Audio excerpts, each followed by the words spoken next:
Dans cet épisode, vous verrez que Ganga se rend chez le meilleur avocat et discute du cas de Sagar, lui demandant de l'aide. L'avocat répond « Je ne peux rien faire. Le dossier est très faible et il est difficile de faire grand-chose dans une telle situation. » Ganga se met à pleurer et dit « Vous êtes un si bon ami de la justice, et comment pouvez-vous ne pas les soutenir dans cette période difficile ?» L'avocat répond « Gagner cette affaire est très difficile, et toutes les preuves sont contre Sagar. » Découragée, Ganga part et pleure, se sentant impuissante, se demandant comment elle va sauver Sagar. Pendant ce temps, grand-mère a des vertiges et s'évanouit presque. Maharaji lui suggère de boire du lait, mais grand-mère refuse de manger ou de boire quoi que ce soit.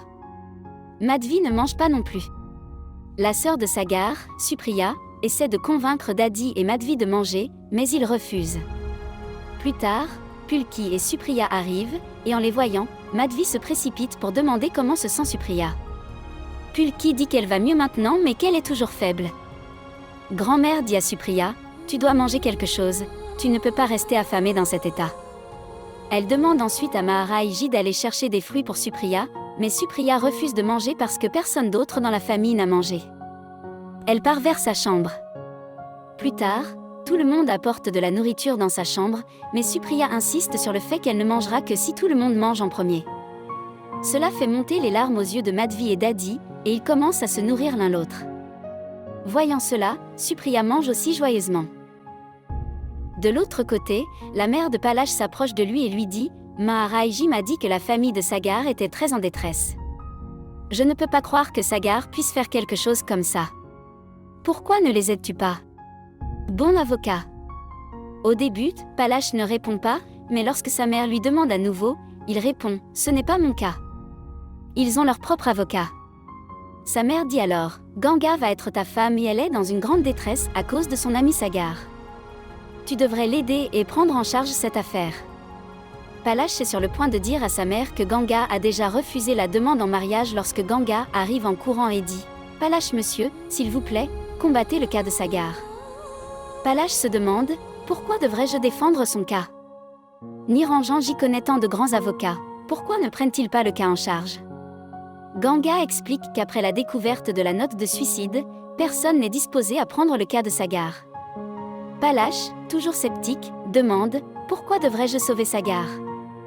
Il est impatient et immature, vous ne savez même pas s'il a réellement tué Janvi. » Ganga défend Sagar en disant « Il n'a pas mauvais cœur. Oui, il a du caractère, mais il n'est pas méchant.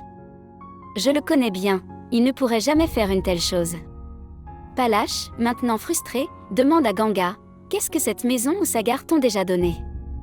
Sagar t'a causé tant de douleurs, et la famille t'a également maltraité. Sagar t'a fait des promesses et a ensuite épousé Janvi. La famille a insulté toi tellement, et pourtant tu veux toujours sauver Sagar. N'importe quelle autre fille leur aurait tourné le dos depuis longtemps. » Ganga répond « Non, je suis là où je suis aujourd'hui à cause de l'oncle Niranjan, et je sais que Sagar n'a pas mauvais cœur. Ce qu'il m'a fait est notre affaire personnelle, mais je sais qu'il n'est pas une mauvaise personne. » Palash demande avec colère « Pourquoi voulez-vous sauver Sagar ? S'il est coupable, il devrait être puni, et sinon, il sera libéré. Pourquoi êtes-vous si inquiet ? Regardez ce que vous vous êtes fait pour lui. » Ganga admet finalement « Parce que je l'aime. » Si Sagar est là, alors Ganga existe. Sans Sagar, il n'y a pas de Ganga. Je l'aime depuis notre enfance. Même après le mariage de Janvi, et même maintenant, je ne peux pas vivre sans Sagar. En entendant cela, les larmes montent aux yeux de la mère de Palash et Ganga s'assoit par terre en pleurant. Palash va vers elle, lui donne de l'eau et lui dit « Je vais prendre le cas de Sagar. Allez apporter le reste des dossiers liés à son cas. » Fou de joie, Ganga remercie Palash.